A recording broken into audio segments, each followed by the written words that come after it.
the story of Mary and Martha in Luke 10. You know that story. Jesus comes to their town, and Martha's in the kitchen, and she's cooking, and she's cleaning, and she's lighting the candles and putting out the scentsy and whatever else she's doing there, and she's getting the house all pretty and smelling good and all that. And Mary's just kind of oblivious to the whole thing. She's like, Martha, Jesus is in our house. He's here. So whatever else you're doing is not important. This matters. And it says of Mary that she was sitting at the Lord's feet listening to his word. That's the description of what she was doing. And Jesus said to Martha, Martha, you're worried about so many things. Really, only one thing is necessary. And Mary has chosen the good part, which will not be taken away from her.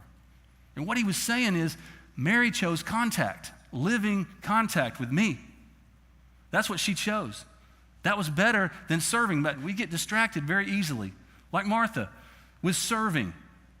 A lot of us serve here in the church and we serve in the community, and it's an easy thing to do. You know why? Because you can serve and not really have living contact with Jesus Christ every day.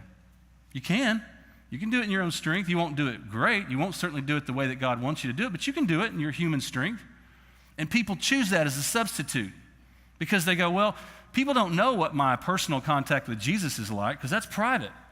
But they observe my service. They observe if I'm involved, if I'm on a serve team, if I'm serving in Connect Group, or I'm serving out in the community for Habitat or something else, United Way.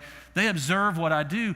And when they observe that, they think, well, that person must be a great Christian, right? It becomes a pride thing. We get distracted sometimes by serving the Lord that we're not even in contact with.